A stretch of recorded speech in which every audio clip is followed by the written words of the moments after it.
একদিন এক অন্ধ ব্যক্তি একটি ব্যাংকের সামনে একটি থালা নিয়ে বসেছিল সাহায্যের জন্য। হাতে একটি কাগজ ছিল, কাগজে লেখা ছিল যে আমি অন্ধ, দয়া করে আমাকে সাহায্য করুন। অনেকক্ষণ বসে থাকার পরেও ওই থালায় তেমন কেউ কিছু দিচ্ছিল না, ওই দুই একজনে 2-1 টাকা দিয়ে চলে যাচ্ছিল।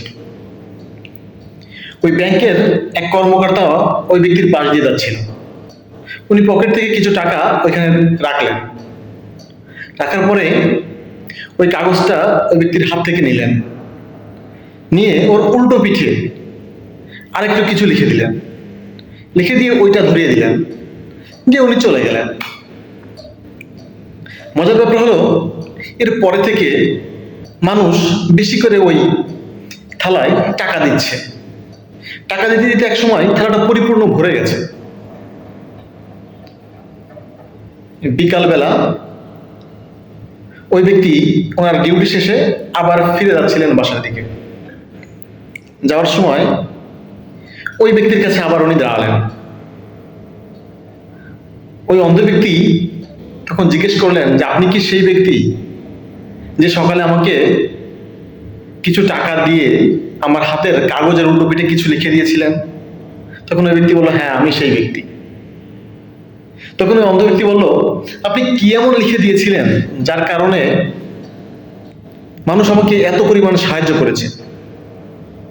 আমি তো, আমার কাগজে লেখা ছিল যে আমি অন্ধ, আমাকে সাহায্য করুন। তখন কিন্তু আমাকে কেউ তেমন টাকা দিচ্ছিল না, সাহায্য করছিল না। তখন ওই ভদ্রলোক বললেন যে তোমার কাগজে যা লেখা ছিল আমি ঠিক তাই লিখেছি, একটু ভিন্ন কৌশলে। ওই ব্যক্তি লিখেছিল যে আজকে সুন্দর একটি দিন, অথচ আমার দুর্ভাগ্য এটা আমি দেখতে পারছি না।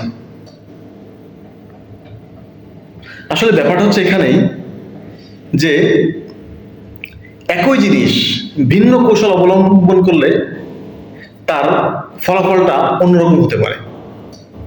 এ থেকে আমরা শিক্ষা নিতে পারি এরকম যে যে কোনো একটা জিনিস আমরা ভিন্নভাবে যদি দেখি, পজিটিভলি দেখতে হবে, ভিন্নভাবে যদি দেখি তাহলে এর ফলটা, এর প্রাপ্তিটা আরো বেশি, আরো সুন্দর হতে পারে।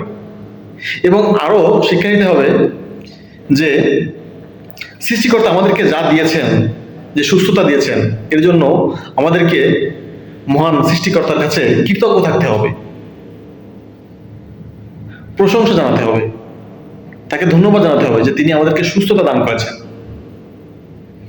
জীবনটাকে পজিটিভলি দিতে হবে। জীবন যদি আপনাকে দুঃখে থাকা, কষ্টে থাকা 100টি কারণ দেখায়, আপনাকে জীবনকে দেখাতে হবে যে আমার সুখে থাকার, শান্তিতে থাকার 1000টি কারণ আছে। এটাই ছিল গল্পের মূল বিষয়বস্তু। ধন্যবাদ।